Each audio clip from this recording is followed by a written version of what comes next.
तुम्हा सर्वांचे माझ्या चॅनलमध्ये मनापासून स्वागत।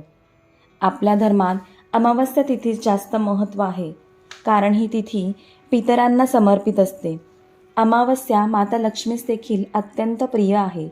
त्यामुळे प्रत्येक महिन्यात येणाऱ्या अमावस्येस स्नान, दान, तर्पण आणि लक्ष्मीनारायणाची आराधना केली जाते। प्रत्येक महिन्याची अमावस्या महत्त्वपूर्ण असते, मात्र वैशाख महिन्यातील अमावस्येचे महत्त्व जास्त असते। वैशाख महिना हा भगवान विष्णूंना अत्यंत प्रिय आहे। त्यामुळे या महिन्यातील सर्वच दिवस स्नान, दान, व्रत करणे यासाठी खूप महत्त्वाचे मानले जातात। वैशाख महिन्यातील अमावस्येस वैशाखी अमावस्या देखील म्हटले जाते।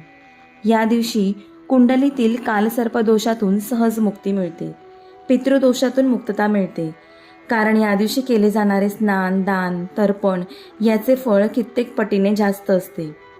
आजच्या व्हिडिओमध्ये आपण वैशाख अमावस्या केव्हा आहे, स्नानदानाचा मुहूर्त, अमावस्येचे व्रत कसे करावे, पितृदोषातून मुक्ती मिळवण्यासाठी करायचे उपाय, अमावस्येच्या दिवशी पिंपळाची आणि तुळशीची पूजा करणे शुभ मानले जाते। वैशाख अमावस्येशी संबंधित सर्व माहिती आज आपण या व्हिडिओमध्ये जाणून घेणार आहोत। त्यामुळे व्हिडिओ स्किप न करता शेवटपर्यंत पहा। चॅनलला सबस्क्राईब केले नसेल तर सबस्क्राईब करा। व्हिडिओ आवडल्यास लाईक आणि शेअर करायला विसरू नका।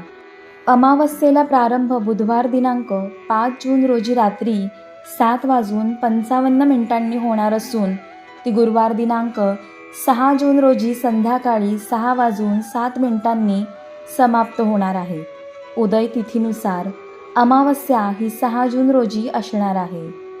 या दिवशी ब्रह्ममुहूर्तावर उठून स्नानादी आटोपून सूर्यास अर्घ्य द्यावे, विधिवत देवपूजा करावी, महादेवांची पूजा करावी।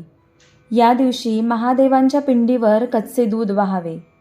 अमावस्येला शिवपिंडीवर कच्चे दूध वाहिल्याने चंद्र, राहू, शनी आणि केतू संबंधित कोणतीही समस्या असल्यास ती दूर होते। या दिवशी दान करण्यासाठी शुभ वेळ सकाळी 11 वाजेपासून ते दुपारी 1:30 वाजेपर्यंत असणार आहे। शुभ समयी केलेल्या दानाचे फळ कित्येक पटीने वाढते, त्यामुळे शक्यतो यावेळेस दान करावे। पण जर यावेळेत दान करणे शक्य नसल्यास पूर्ण दिवसात तुम्ही केव्हाही दान करू शकता। अमावस्येला केलेले दान पितरांना जाते, त्यामुळे पितृदोषातून मुक्ती मिळते। म्हणून एखाद्या गरीब व्यक्तीस जेवण करवावे किंवा ब्राह्मणाला जेवण सामग्री द्यावी। मुंग्यांना तुम्ही साखर देऊ शकतात, त्याचप्रमाणे माशांना कणकेचे गोळे करून खाऊ घालू शकतात। किंवा वैशाख महिना चालू आहे, उष्णता जास्त आहे, म्हणून जलदान केले तरी चालेल। जेवढे आपल्याला शक्य असेल तेवढे दान जरूर करावे। अमावस्येला पिंपळाची पूजा केली जाते, तर पिंपळाची पूजा केव्हा करावी? सूर्योदयानंतर 8:30 ते 9 वाजेपर्यंत पिंपळाची पूजा करावी। या दिवशी पाण्यामध्ये थोडे कच्चे दूध, तीळ, अक्षता, थोडीशी साखर टाकून पाणी गोड करावे आणि असे हे पाणी पिंपळाला घालावे। धूपदीप दाखवून फुले वाहून पिंपळाची पूजा करावी। पूजा करताना भगवान विष्णू आणि माता लक्ष्मीचे ध्यान करावे, पितरांचे स्मरण करावे, त्यामुळे पितृदोषातून मुक्ती मिळते। कारण अमावस्या तिथी ही पितरांसाठीच असते। अमावस्येला आपण केलेल्या पूजेमुळे आपले पितृ तृप्त होतात आणि त्यामुळे आपल्याला आपल्या जीवनात यश मिळते, आपली कामे मार्गी लागतात। पितरांची पूजा करून त्यांचा आशीर्वाद घ्यावा। अमावस्येच्या दिवशी दीपदान करावे। आपल्या घराच्या जवळ दक्षिणेला मोहरीच्या तेलातील 4 मुखी दिवा लावावा। दक्षिणेलाच का लावावा? कारण दक्षिण दिशा ही पितरांची असते, त्यामुळे आपल्या घराच्या जवळ दक्षिणेला मोहरीच्या तेलातील 4 मुखी दिवा लावावा। अमावस्येला वाहत्या पाण्यात काळे तीळ वाहिल्याने आपल्या जीवनातील समस्या दूर होतात। रोगराई, कर्ज, शत्रू यांपासून मुक्ती मिळते। जीवनात सुखसमृद्धी आणि सकारात्मकता येते। अमावस्येला तुळशीची विधिवत पूजा केल्याने आपल्या सर्व इच्छा पूर्ण होतात। काही समस्या असल्यास त्या देखील दूर होतात। तुळशीला अमावस्येस थोडे कच्चे दूध अर्पण करावे, पाणी द्यावे, धूपदीप दाखवून पूजा करावी आणि तुळशी मंत्र म्हणावा। महाप्रसादजननी सर्वसौभाग्यवर्धिनी आदिव्याधिहरा नित्यं तुलसी त्वां नमोस्तुते.